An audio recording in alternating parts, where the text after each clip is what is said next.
Hello मित्रों, कैसे हैं आप। एग्ज़ाम पॉइंट में आपका बहुत बहुत स्वागत है। तो चलिए स्टार्ट करते हैं रोज़ की तरह कुछ महत्वपूर्ण प्रश्न। चलिए देखते हैं। क्वेश्चन नंबर 1, दीन इलाही का प्रचार किसने किया था, बताइए। दीन इलाही का प्रचार किस शासक ने किया था, बताएं। क्या आंसर हो जाएगा इसका। तो इसका आंसर है मित्रों, दीन इलाही का प्रचार अकबर ने किया था। किसने किया था मित्रों?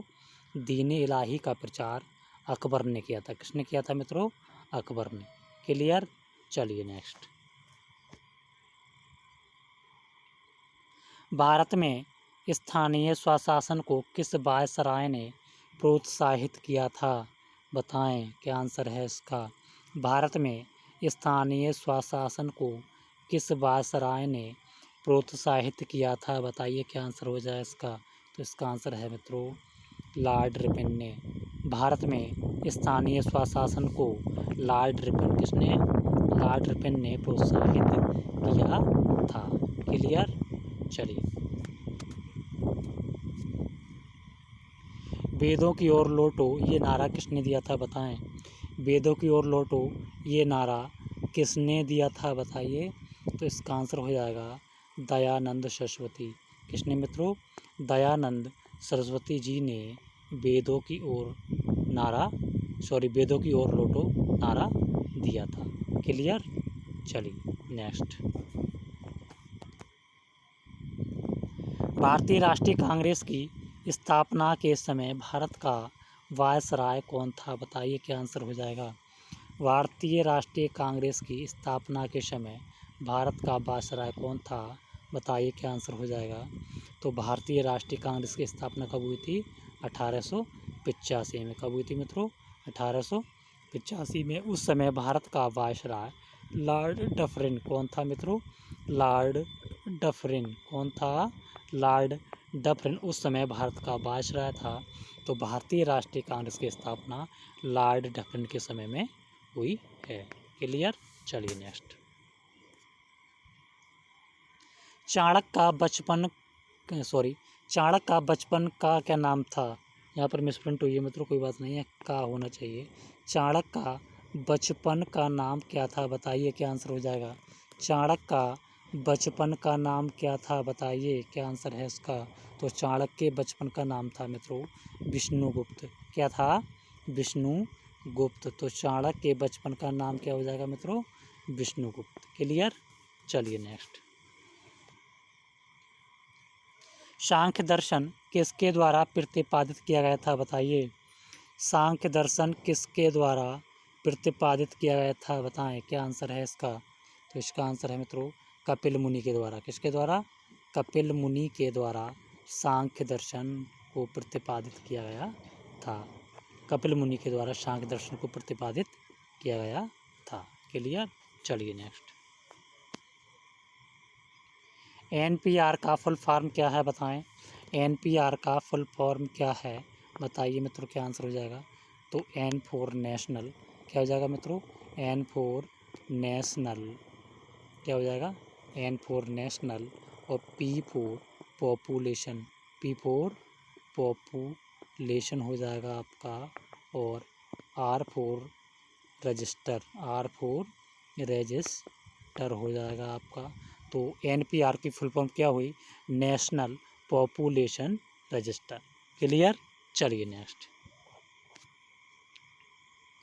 चित्तरंजन लोकोमोटिव वर्क्स की स्थापना कब हुई थी, बताइए मित्रों।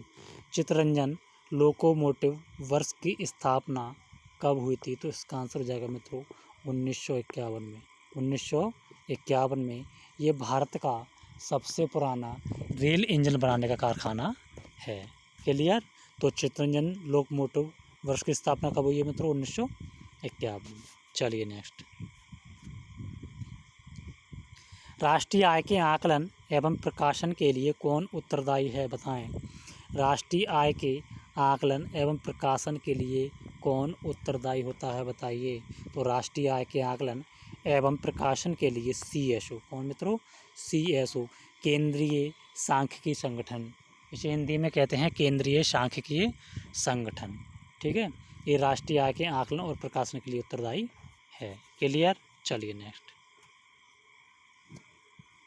डार्लिंग नदी किस देश की नदी है बताएं, क्या आंसर है इसका। डार्लिंग नदी किस देश की नदी है बताइए मित्रों। इसका आंसर हो जाएगा मित्रों डार्लिंग नदी ऑस्ट्रेलिया की। किसकी मित्रों? डार्लिंग नदी ऑस्ट्रेलिया की नदी है। क्लियर? किस देश की नदी है डार्लिंग?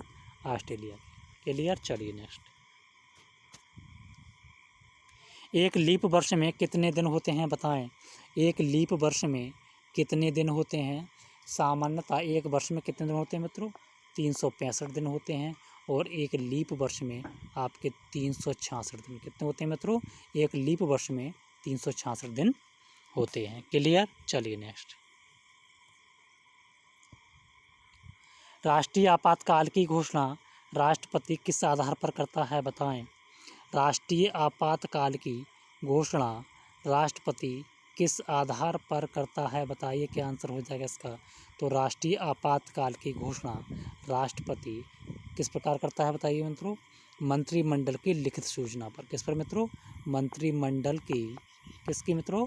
मंत्रिमंडल की लिखित सूचना पर ही राष्ट्रपति राष्ट्रीय आपातकाल की घोषणा करता है। क्लियर? चलिए नेक्स्ट। संविधान के किस अनुच्छेद में शोषण के विरुद्ध अधिकार का वर्णन किया गया है बताएं। संविधान के किस अनुच्छेद में शोषण के विरुद्ध अधिकार का वर्णन किया गया है बताइए, क्या आंसर हो जाएगा। तो संविधान में अनुच्छेद 23/24 कितने मित्रों? 23/24 में शोषण के विरुद्ध अधिकार का वर्णन किया गया है। क्लियर? चलिए नेक्स्ट। लोकसभा अध्यक्ष अपने अध्यक्ष पद की शपथ किसके समक्ष लेता है बताइए मित्रों। लोकसभा अध्यक्ष अपने अध्यक्ष पद की शपथ किसके समक्ष लेता है मित्रों बताइए, क्या आंसर हो जाएगा इसका, बताएं। तो इसका आंसर हो जाएगा मित्रों लोकसभा अध्यक्ष कभी भी अध्यक्ष के रूप में शपथ नहीं लेता है। किस रूप में लेता है?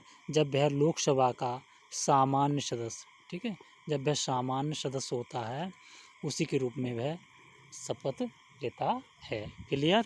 चलिए नेक्स्ट। जिंक फास्फाइड का उपयोग किस रूप में किया जाता है बताएं। जिंक फास्फाइड का उपयोग किस रूप में किया जाता है बताइए मित्रों, क्या आंसर हो जाएगा इसका। तो इसका आंसर हो जाएगा मित्रों ये चूहे मारने के लिए विष के रूप में, किसके?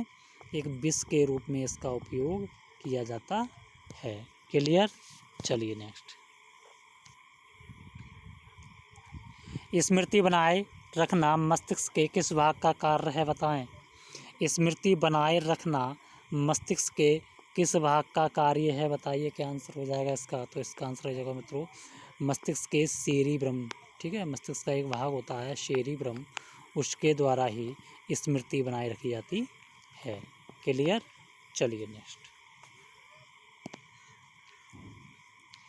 केंद्रीय पर्यावरण इंजीनियरिंग अनुसंधान संस्थान कहाँ है बताइए मित्रों। केंद्रीय पर्यावरण इंजीनियरिंग अनुसंधान संस्थान कहाँ स्थित है बताइए, क्या आंसर हो जाएगा इसका। तो इसका आंसर हो जाएगा मित्रों नागपुर में। केंद्रीय पर्यावरण इंजीनियरिंग अनुसंधान संस्थान कहाँ स्थित है मित्रों? नागपुर में। कहाँ स्थित है? नागपुर में। क्लियर? चलिए। ऑस्कर पुरस्कार किस क्षेत्र में दिया जाता है बताइए मित्रों। ऑस्कर पुरस्कार किस क्षेत्र में दिया जाता है बताइए। तो ये फिल्म के क्षेत्र में। किस मित्रों? फिल्म के क्षेत्र में दिया जाता है। क्लियर? चलिए नेक्स्ट। आईने अकबरी पुस्तक किसके द्वारा रचित है बताएं। आईने अकबरी पुस्तक किसके द्वारा रचित है बताइए, क्या आंसर है इसका। तो इसका आंसर हो जाएगा मित्रों अबुल फजल के द्वारा। आईने अकबरी अबुल फजल के द्वारा रचित है। किसके द्वारा रचित है मित्रों? अबुल फजल के द्वारा रचित है। क्लियर? चलिए नेक्स्ट। भारत का सर्वाधिक जनसंख्या वाला दूसरा कौन सा, सॉरी मित्रों यहाँ पर दूसरा राज्य होना चाहिए, दूसरा राज्य कौन सा है बताइए मित्रों, क्या आंसर हो जाएगा इसका। भारत का सर्वाधिक जनसंख्या वाला दूसरा राज्य कौन सा है बताएं, क्या आंसर हो जाएगा इसका। तो इसका आंसर हो जाएगा मित्रों भारत में सर्वाधिक जनसंख्या वाला राज्य तो उत्तर प्रदेश है, लेकिन दूसरे क्रम का राज्य आपका हो जाएगा महाराष्ट्र। क्या आंसर हो जाएगा मित्रों? भारत में सर्वाधिक जनसंख्या वाला दूसरा राज्य कौन सा जाएगा मित्रों? महाराष्ट्र। क्लियर? चलिए नेक्स्ट। लिग्नाइट कोयले का सर्वाधिक भंडार किस राज्य में है बताएं? लिग्नाइट कोयले का सर्वाधिक भंडार किस राज्य में मिलता है बताइए, क्या आंसर हो जाएगा? तो इसका आंसर है मित्रों तमिलनाडु में। कहाँ? तमिलनाडु में लिग्नाइट कोयले का सर्वाधिक भंडार मिलते हैं। क्लियर? तो लिग्नाइट कोयले का सर्वाधिक भंडार किस राज्य में है मित्रों? तमिलनाडु में। क्लियर? चलिए नेक्स्ट। सेरीकल्चर में किसकी कृषि की जाती है बताइए मित्रों? सेरीकल्चर में किसकी कृषि की जाती है बताएं, क्या आंसर हो जाएगा इसका? बताइए। तो इसका आंसर हो जाएगा मित्रों रेशम पालन। क्या कहता है? रेशम के कीट सेरीकल्चर द्वारा ही पाले जाते हैं। रेशम के कीटों को पालने की जो विधि होती है उसे क्या बोलते हैं? हम सेरीकल्चर ही बोलते हैं। क्लियर? चलिए नेक्स्ट। पुलिकट झील किन किन राज्यों में स्थित है बताएं, क्या आंसर हो जाएगा इसका? पुलिकट झील किन किन राज्यों में स्थित है बताइए, क्या आंसर है इसका? तो इसका आंसर हो जाएगा मित्रों आंध्र प्रदेश। कौन मित्रों? आंध्र प्रदेश और आपका तमिलनाडु। कौन सा मित्रों? आंध्र प्रदेश और आपके तमिलनाडु राज्य में ये झील स्थित है। कौन सी झील मित्रों? पुलिकट झील आंध्र प्रदेश में और आपके कौन से में? तमिलनाडु राज्य में स्थित है। क्लियर? चलिए नेक्स्ट। संपत्ति के मौलिक अधिकार को कब समाप्त किया गया था बताएं? वेरी इंपॉर्टेंट क्वेश्चन, बताइए क्या आंसर है इसका? संपत्ति के मौलिक अधिकार को कब समाप्त किया गया था बताइए, क्या आंसर है इसका? तो इसका आंसर है मित्रों 44वें संविधान संशोधन द्वारा। किसके? 44वें संविधान संशोधन द्वारा 1978 में। कब मित्रों? 1978 में संपत्ति के मौलिक अधिकार को समाप्त करके एक कानूनी अधिकार बना दिया गया और इसे अनुच्छेद 300 का में मित्रों कौन से में? 300 का में रख दिया गया है। क्लियर? चलिए नेक्स्ट। प्रथम लोक सेवा आयोग की स्थापना किस अधिनियम के अंतर्गत हुई थी बताएं? प्रथम लोक सेवा आयोग की स्थापना किस अधिनियम के अंतर्गत हुई थी बताइए, क्या आंसर है इसका? प्रथम लोक सेवा आयोग की स्थापना किस अधिनियम के अंतर्गत हुई थी बताइए? तो इसका आंसर हो जाएगा मित्रों भारत शासन अधिनियम 1919। भारत शासन अधिनियम 1919 के अंतर्गत इसके प्रथम लोक सेवा आयोग की स्थापना हुई थी। फिर सुनिए एक बार, प्रथम लोक सेवा आयोग की स्थापना कब हुई थी मित्रों? तो भारत शासन अधिनियम 1919 के अंतर्गत। किसके अंतर्गत? 1919 के अंतर्गत प्रथम लोक सेवा आयोग की स्थापना हुई थी। क्लियर? चलिए नेक्स्ट। भारतीय संविधान में संशोधन किस अनुच्छेद के अंतर्गत किया जाता है बताएं? भारतीय संविधान में संशोधन किस अनुच्छेद के अंतर्गत किया जाता है बताइए, क्या आंसर है इसका? तो इसका आंसर हो जाएगा मित्रों अनुच्छेद 368। अनुच्छेद 368 के अंतर्गत भारतीय संविधान में संशोधन किया जाता है। क्लियर? चलिए नेक्स्ट। भारत के राष्ट्रपति को उसके पद से किसके द्वारा हटाया जा सकता है बताइए, क्या आंसर हो जाएगा? भारत के राष्ट्रपति को उसके पद से किसके द्वारा हटाया जा सकता है बताइए मित्रों, क्या आंसर हो जाएगा? भारत के राष्ट्रपति को उसके पद से किसके द्वारा? तो किसके द्वारा मित्रों?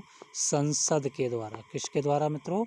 संसद के द्वारा। और एक बात और सुन लीजिए, और संसद के किसी भी सदन द्वारा, संसद के किसी भी सदन द्वारा राष्ट्रपति पर महाअभियोग की प्रक्रिया प्रारंभ की जा सकती है, चाहे वो लोकसभा हो चाहे वो राज्यसभा हो। क्लियर? चलिए नेक्स्ट।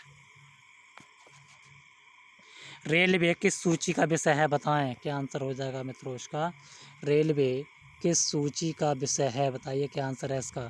तो इसका आंसर हो जाएगा मित्रों रेलवे केंद्र सूची का। किसका? संघ सूची का। केंद्र या संघ सूची का विषय किसका है मित्रों? रेलवे केंद्र या संघ सूची का विषय है।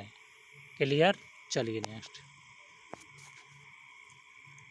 भारतीय संविधान में मूल अधिकारों का विचार कहाँ से लिया गया है, बताइए। भारतीय संविधान में मूल अधिकारों का विचार किस देश के संविधान से लिया गया है, बताइए। क्या आंसर हो जाएगा इसका? तो इसका आंसर हो जाएगा मित्रों, भारतीय संविधान में मूल अधिकारों का विचार USA संयुक्त राज्य अमेरिका से लिया गया है। क्लियर? चलिए नेक्स्ट। खजुराहो के मंदिर किस धर्म से संबंधित है, बताएं। क्या आंसर है इसका? खजुराहो के मंदिर किस धर्म से संबंधित हैं? क्या आंसर हो जाएगा, बताइए। तो इसका आंसर है मित्रों, खजुराहो के मंदिर जैन धर्म व हिंदू धर्म से, किससे मित्रों?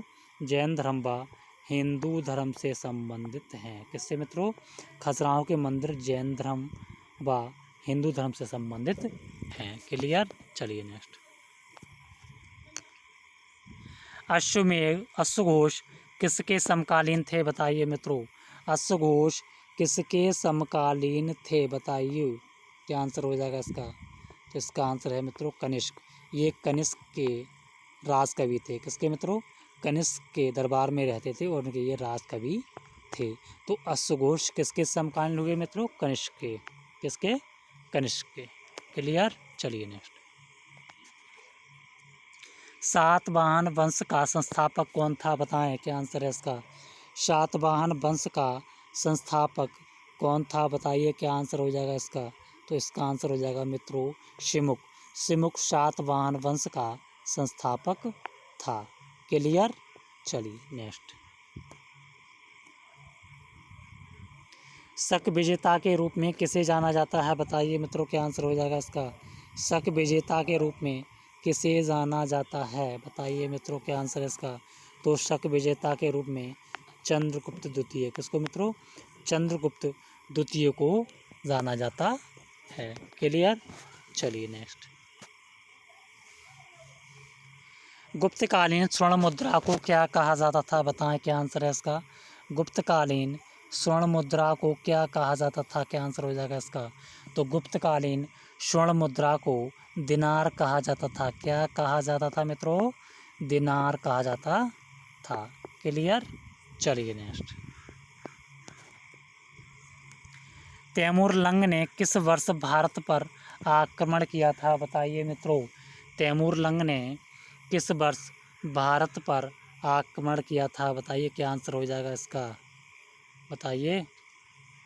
क्या आंसर हो जाएगा इसका? तो तैमूर लंग ने भारत पर 1093 का मित्रों 1093 ईस्वी में भारत पर आक्रमण किया था। क्लियर? चलिए नेक्स्ट। संयुक्त राष्ट्र पर्यावरण कार्यक्रम का मुख्यालय कहाँ है, बताइए मित्रों। संयुक्त राष्ट्र पर्यावरण कार्यक्रम UNEP का मुख्यालय कहाँ है, बताएं मित्रों। क्या आंसर हो जाएगा इसका? तो इसका आंसर हो जाएगा मित्रों, नैरोबी। किसमें मित्रों? संयुक्त राष्ट्र पर्यावरण कार्यक्रम का मुख्यालय कहाँ है? नैरोबी। क्लियर? चलिए नेक्स्ट। राष्ट्रीय ऊर्जा संरक्षण दिवस कब मनाया जाता है, बताएं।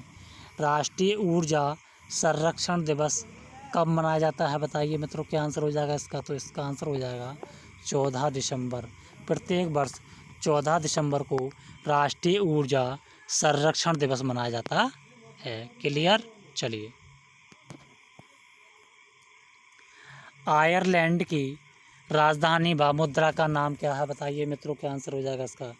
आयरलैंड की राजधानी व मुद्रा का नाम बताइए। तो आयरलैंड की राजधानी तो मित्रों डबलिन। क्या है? डबलिन है। और मुद्रा बताइए क्या हो जाएगी? मुद्रा का नाम हो जाएगा मित्रों पाउंड। तो आयरलैंड की राजधानी क्या है मित्रों? डबलिन। और मुद्रा का नाम क्या है? पाउंड। क्लियर? चलिए नेक्स्ट। बस मित्रों इतने ही क्वेश्चन थे। और कमेंट में आपको एक इस क्वेश्चन का आंसर बताना है कि मयूर सिंहासन पर बैठने वाला अंतिम मुगल शासक कौन था। ठीक है मित्रों, कमेंट में ये क्वेश्चन ज़रूर बताइए इसका आंसर कि मयूर सिंहासन पर बैठने वाला अंतिम मुगल शासक कौन था। ठीक है? क्लियर? चलिए, अगर मित्रों वीडियो आपको पसंद आई है तो चैनल को सब्सक्राइब करें और वीडियो को लाइक करें, शेयर करें और कमेंट भी करें। धन्यवाद।